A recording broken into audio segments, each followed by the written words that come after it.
ओडिया भाषा एवं साहित्यर समृद्धता को सक्रिय भाव में प्रोत्साहित एवं पालन करने को प्रतिज्ञा करुछि। दैनंदिन जीवन में निज मातृभाषा व्यवहार करी अन्य मानकु मोर भाषा सहित परिचित कराइबी।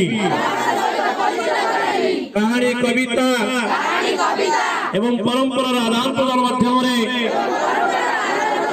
आम राज्य तथा राज्य बाहर ओडिया भाषा साहित्यर प्रसार एवं प्रचार सहयोग करी। वंदे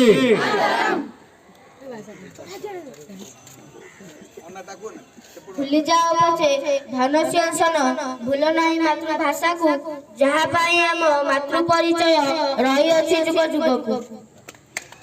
मातृभाषा को दे सम्मान उच्च करिब देशर मान।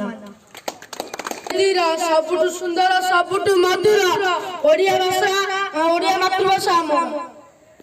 ए भाई आसो बहुनी ओडिया भाषा रे एबारे गुडी चलिबाकू हेले बड़ दरकार विद्या बुद्धि से गुण सबकू धरी रखी अछि मातृभाषा महोदधि।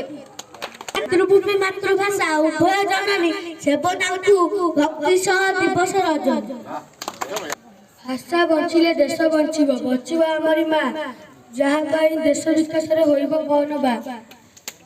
ओडिया अक्षर आई शिखिबा को बाट दियो बताई ना ओटे जीवन गाइनी भाषा तो जीवन नब भाव अनुभव प्रकाश पाइले जीव धन्य होई जीव।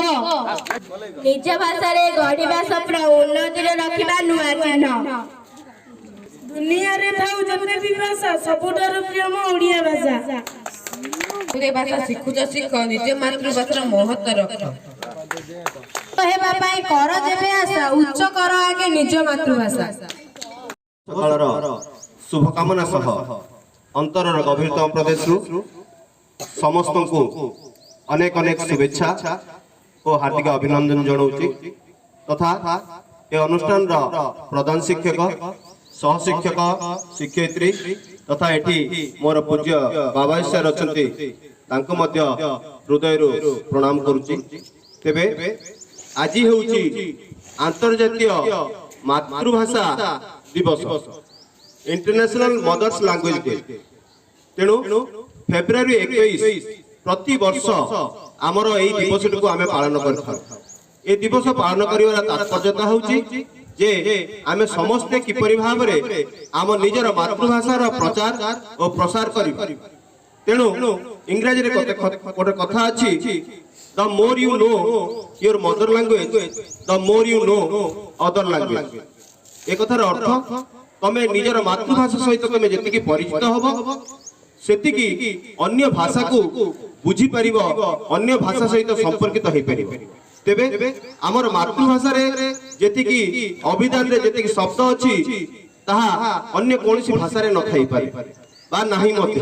तेणु आम मातृभाषा को आम समस्ते हृदयंगम करवा आम मातृभाषार गुरुत्व को बुझी आम मातृभाषार प्रचार प्रसार करवा एवं आम समस्ते किपरि भाव में आम मातृभाषा रे पारंगमता हासिल करवा आम मातृभाषा रे किपरि ओडिया साहित्यर किपरि प्रचार करवा ओडिया साहित्य को किपरि भाव में आगो आगे नबा सेति आम समस्ते दृष्टि देवार आवश्यकता रही।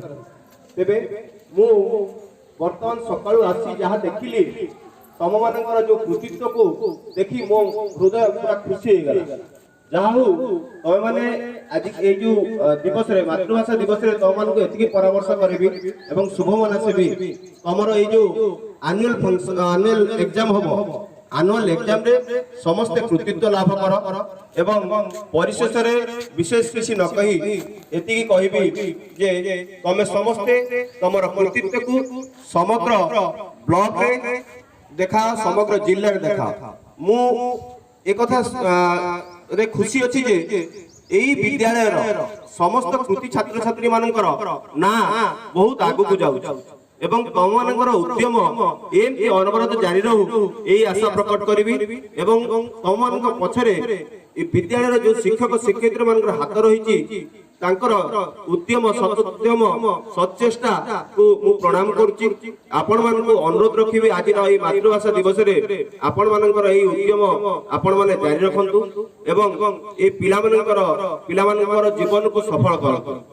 ବିଶେଷ କହିବିନି ଏଇ ମାତୃଭାଷା ଦିବସରେ ଗୋଟିଏ ପଦ କଥା କହିବି ଯେ ମାତୃଭୂମି ମାତୃଭାଷାରେ ମମତା ଯାହା ହୃଦେ ଜନମି ନାହିଁ ତାକୁ ଯଦି ଜ୍ଞାନୀ ଗଣରେ ଗଣିବା ଅଜ୍ଞାନୀ ରହିବେ କାହିଁ। ସିଆରସି ଏବଂ ଆମର କବିର ସାର୍ ଏବଂ ସାମୟିକ ସଂଘମିତ୍ର ଦିଦି ଏବଂ ସମ୍ମୁଖରେ ମୋର ଶ୍ରଦ୍ଧେୟ ଛାତ୍ରଛାତ୍ରୀ ମାନଙ୍କୁ ଆଜି ଦିବସର ଶୁଭେଚ୍ଛା